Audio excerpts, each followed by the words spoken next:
Hello friends, welcome to my YouTube channel biology study. I am Meena Chaudhary. तो आज हम अपना न्यू चैप्टर स्टार्ट कर रहे हैं, that is the principle of inheritance and variation. तो सबसे पहले हम इसका मतलब समझते हैं। इसका मतलब क्या है, principles of inheritance and variations. तो जो जेनेटिक्स है ना, जेनेटिक्स को ही हम बोलते हैं study of inheritance and variation. तो इनहेरिटेंस क्या होता है? अ प्रोसेस ऑफ ट्रांसमिशन, यानी कि जो आपके मम्मी पापा से आप करेक्टर्स आपके अंदर आ रहे हैं, यानी कि जो करेक्टर्स एक जनरेशन से दूसरी जनरेशन में जा रहे हैं, उसी प्रोसेस के मतलब जो ट्रांसमिशन है उसी को हम इनहेरिटेंस बोलते हैं। और हेरिडिटी क्या होता है? Transmission of character from parent to offspring. Heredity होता है कि जो करेक्टर्स हैं उनका ट्रांसमिशन पेरेंट से ऑफस्प्रिंग में जाना, और जो प्रोसेस है ट्रांसमिशन का ट्रांसमिशन का, उसको इनहेरिटेंस बोलेंगे। और जो वेरिएशंस हैं, वेरिएशंस क्या होती हैं? जैसे कि आप अपने 100% अपने पापा के जैसे नहीं दिखते, आप 100% अपनी मम्मी जैसे नहीं दिख रहे हो, कुछ वेरिएशंस है तभी तो आप अलग दिख रहे हो ना उनसे। यानी कि जो difference between the members of species, यानी कि थोड़ा बहुत जो डिफरेंस दिख रहा है, वेरिएशंस होती हैं वो, ठीक है। क्योंकि आप बिल्कुल अपने पापा की या मम्मी की कॉपी नहीं हो सकते, बिल्कुल उनके आइडेंटिकल नहीं दिख सकते हो, थोड़ी वेरिएशंस आती हैं, ठीक है। तो इसी के जो जो वेरिएशंस हो रही हैं ना, वो आ किस वजह से रही हैं? उसके दो कारण हो सकते हैं, एक तो म्यूटेशन है, दूसरा रिकम्बिनेशन है। जो रिकम्बिनेशन है वो क्या होती है? क्रॉसिंग ओवर होती है, जिसकी वजह से वेरिएशंस आती हैं, ठीक है। तो अब थोड़ा रीड करते हैं हमारी एनसीईआरटी से। Have you ever wondered why an elephant always give birth only to a baby elephant and not some other animals? तो हम ये कभी सोचते हैं कि जो एलिफेंट है, क्यों उसके बच्चे एलिफेंट ही होते हैं? क्यों जो एनिमल्स हैं, जैसे लायन है तो उसका बेबी भी लायन ही होगा? क्यों ह्यूमंस के बच्चे ह्यूमन ही होते हैं? तो ये सभी किसकी वजह से हो रहे हैं? हेरिडिटी की वजह से हो रहे हैं, क्योंकि जो करेक्टर्स हैं ना, वो पेरेंट्स से अपने बच्चे के अंदर जा रहे हैं, ठीक है। Why mango seed form only a mango plant and not any other plant, ठीक है। Given that they too are the offspring identical to their parents, क्या जो ऑफस्प्रिंग होते हैं वो अपने पेरेंट्स के आइडेंटिकल हो सकते हैं? और do they show difference in some their characteristic, या फिर उनके जो करेक्टरिस्टिक्स हैं उसमें कुछ डिफरेंस होता है? Have you ever wondered why siblings sometimes look so similar to each other और समटाइम्स इवन सो डिफरेंट? तो हम जो सिबलिंग्स होते हैं, कभी कभी वो एक दूसरे से सिमिलर दिखते हैं और कभी वो बहुत डिफरेंट दिखते हैं। वो किसी की वजह से होता है, वो हेरिडिटी वेरिएशंस की वजह से ही होता है, ठीक है। क्योंकि जो हेरिडिटी होती है, क्या होता है, वो करेक्टर्स होते हैं जो कि पेरेंट्स से ऑफस्प्रिंग के अंदर आ रहे हैं। और वेरिएशन क्या होती हैं? जो कि मेंबर्स के बीच जो थोड़ा डिफरेंस है वो शो कर रहे हैं, क्योंकि म्यूटेशंस की और रिकम्बिनेशन, क्रॉसिंग ओवर, इनकी वजह से कुछ म्यूटेशंस हो रही हैं, उसकी वजह से ये वेरिएशंस आती हैं, ठीक है, क्रोमोसोम्स, जीन्स में। These are the several related questions are dealt with the scientifically in a branch of biology known as genetics. Genetics क्या है? It is a branch of biology, ठीक है, जो क्या स्टडी कर रहा है? वेरिएशंस और इनहेरिटेंस को, ठीक है। This subject deal with the inheritance as well as the variation of character from parent to offspring. तो ये सब्जेक्ट हमको किसके बारे में बता रहा है? कि जो इनहेरिटेंस हो रहा है, कुछ जो वेरिएशंस आ रही हैं पेरेंट से ऑफस्प्रिंग के बीच, वो हमको डील करता है सब्जेक्ट, ठीक है। Inheritance is the process by which characters are passed on from the parents to progeny. Inheritance क्या है बताया ना जैसे मैंने, कि ये प्रोसेस है जो कि कैरेक्टर्स को पास कर रही है पेरेंट्स से प्रोजेनी में। And it is the basis of heredity. Variation is the degree by which a progeny differ from there parent. तो ये क्या है? ये हेरिडिटी के वजह से हो रहा है, जो करेक्टर्स एक दूसरे वन जनरेशन से सेकंड जनरेशन में ट्रांसफ़र हो रहे हैं। और वेरिएशन क्या होती है? ये जो प्रोजेनी में डिफरेंस आ रहा है पेरेंट्स से, वो वेरिएशंस कहलाती हैं, ठीक है। The humans knew from an early as 8,000 to 10,000 BC that one of the cause of variation was hidden in sexual reproduction. जो ह्यूमंस है ना, उनको 8,000 से 10,000 BC में ही पता था कि जो वेरिएशंस हैं वो किस वजह से हो रही हैं, जो सेक्सुअल रिप्रोडक्शन है उनमें कुछ कॉज हैं जो कि हिडन है। तो उन्होंने क्या, वो उस समय भी क्या करते थे, जैसे काव है, उन्होंने क्या किया, एक जो मेल काव है, वो लिया जो कि डिजीज़ रेजिस्टेंट था, और जो फीमेल काऊ है वो ली जो कि मिल्क प्रोड्यूस कर रही थी ज़्यादा अमाउंट में। इन दोनों को क्या किया, इन्होंने क्रॉस करवा दिया और एक हाइब्रिड काऊ बना दी, ठीक है। जो कि क्या इसमें क्या करेक्टर आ जाएंगे, उसके जो मिल्क है उसका अमाउंट भी ज़्यादा होगा उसमें, और वो डिजीज़ रेजिस्टेंट होगी, ठीक है। तो ये हमारे बहुत पहले से करते आ रहे हैं गाँव में, क्योंकि जो डिज़ायरेबल करेक्टर्स है वो चाहिए होते हैं डोमेस्टिकेशंस के लिए, ठीक है। The exploited the variation that we naturally present in a wild population of plants and animal to selectively breed and select one organism that possesses desirable character। तो वही है कि ये क्या करते थे, डिज़ायरेबल करेक्टर्स को ब्रीड करवाते थे एक दूसरे के साथ, और एक हाइब्रिड जो ब्रीड है वो बना लेते थे ताकि उनका जो प्रोडक्शन है वो अच्छा हो सके, ठीक है। We have well known that the Indians breed, जो कि इंडियन ब्रीड हम पहले से जानते हैं, जैसे कि साहिवाल काउज है जो पंजाब में पाई जाती हैं, ठीक है। Recognise that through ancestors knew about the inheritance characters and variation. तो इससे हमें पता लगता है कि जो हमारे एंसेस्टर्स थे वो भी जो इनहेरिटेंस हैं उनके कैरेक्टर्स वेरिएशंस के बारे में जानते थे। They had very little idea about the scientific basis of the phenomenon. तो उनको भी कुछ आइडिया था कि जो साइंस है वो कैसे काम करती है इनकी, उनको भी पता था कि जो अच्छे करेक्टर्स हैं, जो डिज़ायरेबल ब्रीड्स हैं, वो हम कैसे बना सकते हैं। जैसे कि एक जो अच्छा डिजीज़ रेजिस्टेंट मेल है वो लिया, और जो अच्छे से मिल्क दे रही थी वो काऊ ली, ठीक है। उन दोनों को ब्रीड करवाया उन दोनों के बीच, और एक हाइब्रिड काऊ बना दी, ठीक है। तो यही है, इससे हमें पता लग जाता है कि जो हमारे एंसेस्टर्स थे ना उनमें भी इस चीज़ का आइडिया था। Now we come to our next topic, that is Mendel's law of inheritance. तो जो ग्रेगर जॉन मेंडल हैं वो क्या है, फादर ऑफ जेनेटिक्स हैं, जिनका जो बर्थ है वो हुआ था 22 जुलाई 1822 को, और उनकी डेथ हो गई थी 1884 में। So read out from here, it was during the mid 19th century, ठीक है। The headway was made in the understanding inheritance. जो इनहेरिटेंस है उसके बारे में अब उन्होंने जो मिड 19th सेंचुरी थी उसमें जो ग्रेगर जॉन मेंडल थे उन्होंने हाइब्रिडाइजेशन एक्सपेरिमेंट किए थे गार्डन पी पर। उन्होंने 7 years तक ये काम किया था, 56 से 63 तक, and proposed the laws of inheritance in living organisms. तब उन्होंने जो लिविंग ऑर्गेनिज्म है उनके उनमें जो इनहेरिटेंस का लॉ है वो बताया था, ठीक है। During Mendel's investigation into inheritance pattern, it was for the first time that statistical analysis and mathematical logic were applied to problem in biology.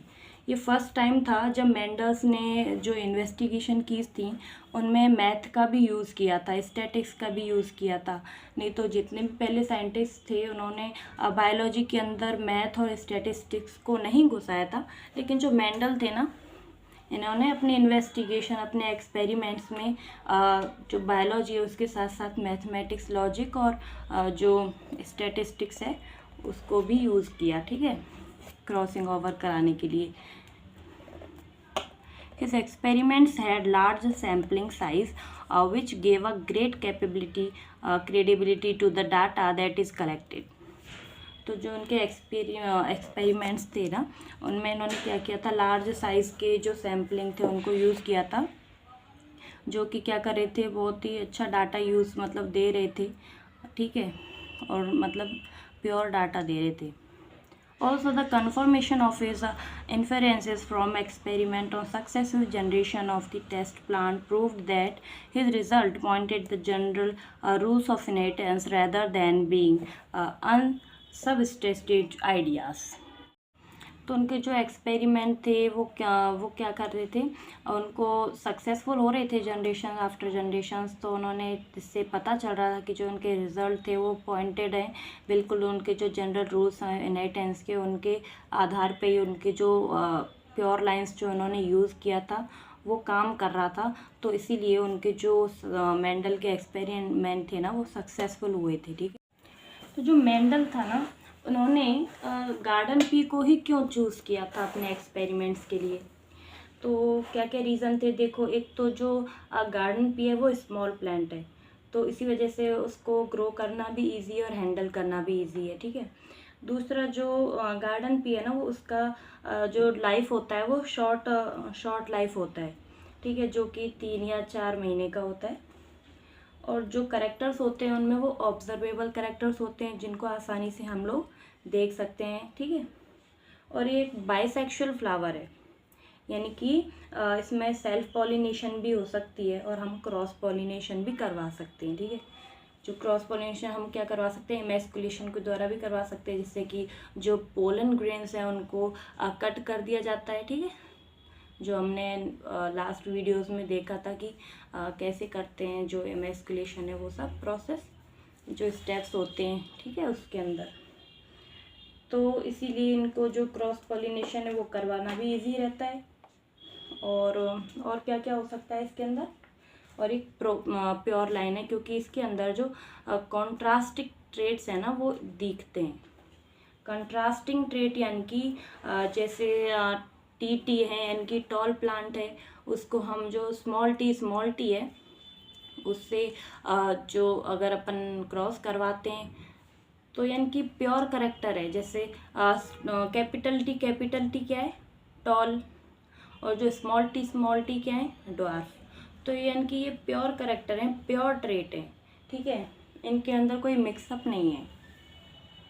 तो यही एक कारण भी था जो मेंडल थे उनके एक्सपेरिमेंट्स के सक्सेसफुल होने का, क्योंकि उन्होंने प्योर लाइन बनाया था। लेकिन इससे पहले जितने भी साइंटिस्ट आए थे ना, उन्होंने ये काम नहीं किया था, क्योंकि प्योर लाइन बनाना बहुत ज़रूरी होता है जिसमें कि कोई मिक्सिंग नहीं होती है। जैसे कि प्योर लाइन में क्या होता है, अपन दो करेक्टर्स के बीच हम लोग वो करवा रहे हैं, क्रॉस करवा रहे हैं। जैसे कि हमने कैपिटल लिया तो वो टॉल प्लांट हो गया। उसके बाद जो स्मॉल टी है, स्मॉल इनके ड्वार्फ प्लांट हुआ, इन दोनों का क्रॉस करवा रहे हैं, तो फिर जो F1 प्रोजनी बन रही है वो कैपिटल टी स्मॉल टी बन रही है, ठीक है। तो जो जैसे अपन कैपिटल टी का जो क्रॉस है वो स्मॉल टी से करा रहे हैं, तो जो इसमें प्रोजनी बन रही है F1 प्रोजनी, वो कैपिटल टी स्मॉल टी बन रही है।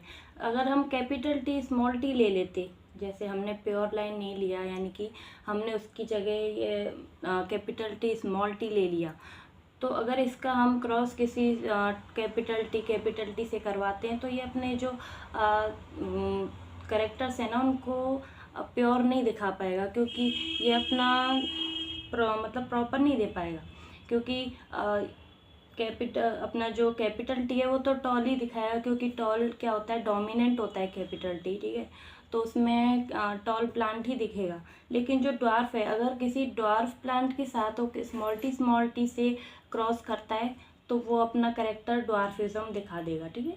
तो इसीलिए इसमें जो मेंडल थे ना, उन्होंने प्योर लाइन लिए थे, यानी कि जो पेरेंट्स थे वो प्योर थे, कैपिटल टी या फिर स्मॉल टी, ना कि हम कैपिटल टी और स्मॉल टी ले रहे थे, ठीक है।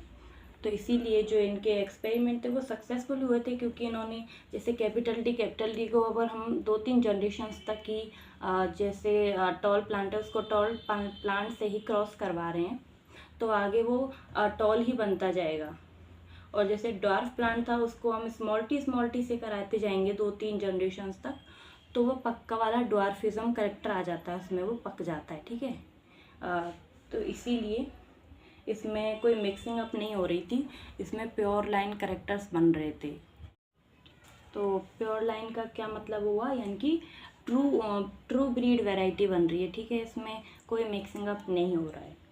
तो अब हम जो करेक्टर्स थे जो मेंडल ने लिए थे वो टोटल 7 करेक्टर्स लिए थे, जो कि हमारे फिगर 5.1 में दिए हुए हैं। जो करेक्टर्स थे वो क्या क्या थे, 7 करेक्टर्स थे इनके, जैसे सीड शेप हो गया, सीड कलर हो गया, फ्लावर कलर है, पॉड शेप है, पॉड कलर है, फ्लावर पोजीशन है एंड स्टेम हाइट है।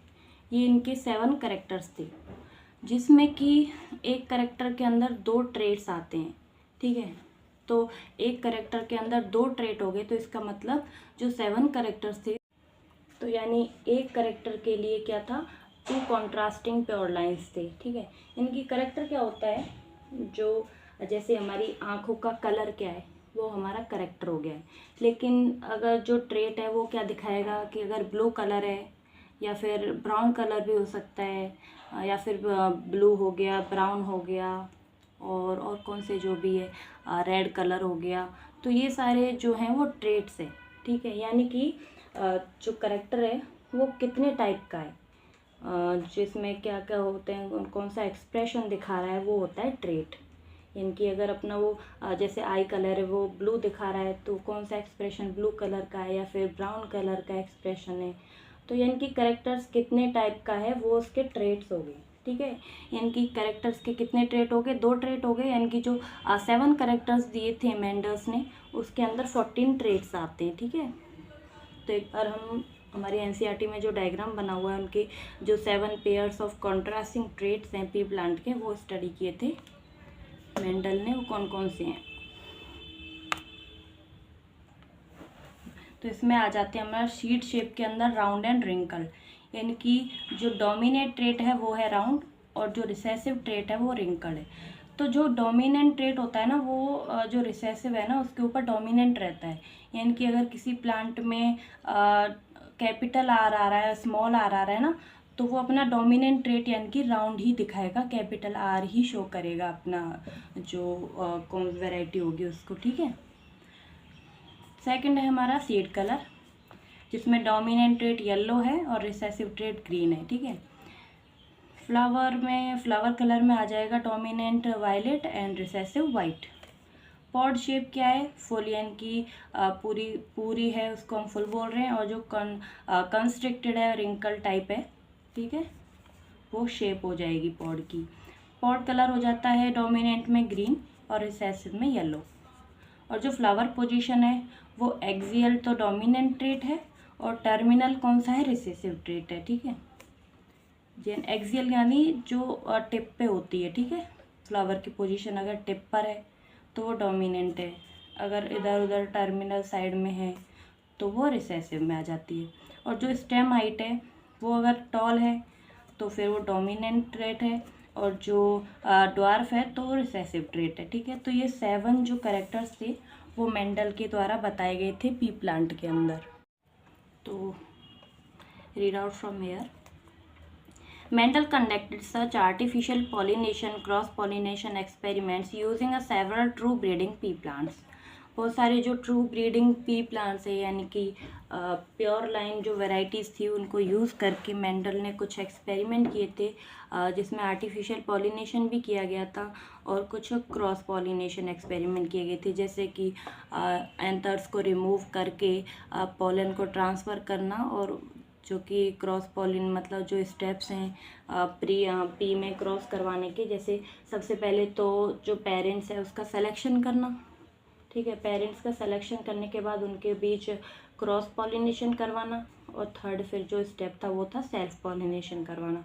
तो ये 3 स्टेप जो मेंडल्स के द्वारा यूज़ किए गए थे उनके हाइब्रिडाइजेशन एक्सपेरिमेंट में, ठीक है।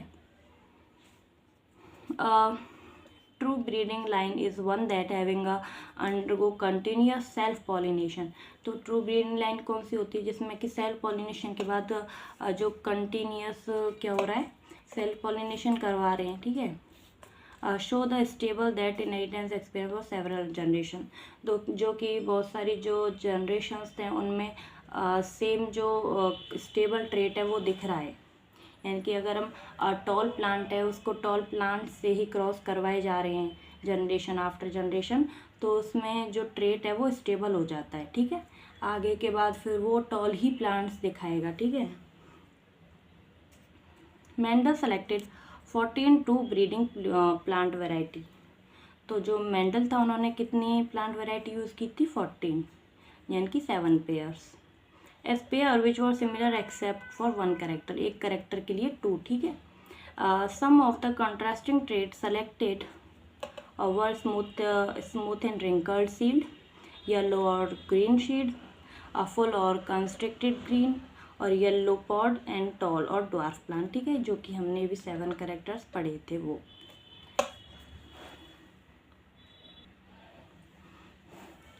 जो टेबल 5.1 दे रखी है इसमें क्या है, कंट्रास्टिंग ट्रेट्स दिए गए हैं जो कि मेंडल ने पी प्लांट पे किए थे, जिसमें पहला है स्टेम हाइट जो कि कौन कौन से ट्रेट दिखाती है, टॉल एंड ड्वार्फ। सेकंड है फ्लावर कलर जो कि वॉयलेट है और वाइट है। वॉयलेट क्या है, डोमिनेंट, एंड वाइट क्या है, रिसेसिव। ऐसे ही फ्लावर पोजीशन है जो कि एक्सियल डोमिनेंट एंड टर्मिनल क्या है, रिसेसिव। पॉड शेप पर क्या होगी, इन्फ्लेटेड या कंस्ट्रिक्टेड। पॉड कलर क्या हो जाएगा, ग्रीन या फिर येलो। और सीड शेप क्या होती है, round and wrinkle, and seed colour हो गया येलो एंड ग्रीन। तो इसमें जो कॉन्ट्रास्टिंग ट्रेट इनको क्यों कह रहे हैं, क्योंकि प्लांट चाहे तो टॉल होगा चाहे वो ड्वार्फ होगा, इसमें बीच का कुछ नहीं होगा कि थोड़ा छोटा है थोड़ा बड़ा है, ऐसे कुछ नहीं होगा। फ्लावर कलर है जैसे कि वॉयलेट होगा या फिर वाइट ही होगा, ऐसा कुछ नहीं है कि लाइट ग्रीन है लाइट येलो है, ये सब नहीं होगा, ठीक है।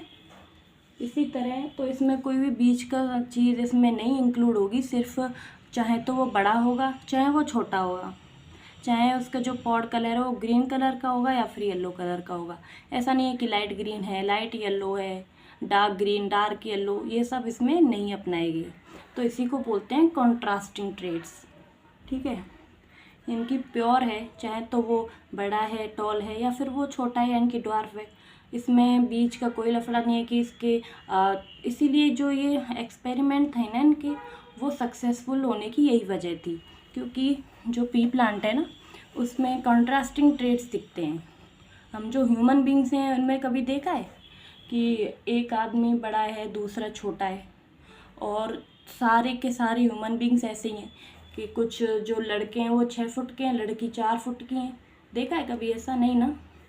तो उनमें क्या ह्यूमन बींग्स में कंट्रास्टिंग ट्रेड्स नहीं देखने को मिलते, क्योंकि कोई बड़ा है कोई छोटा है, किसी का रंग ब्लैक है किसी का सांवला है कोई गोरा है, ठीक है। तो ये सब ह्यूमन बींग्स में नहीं थे।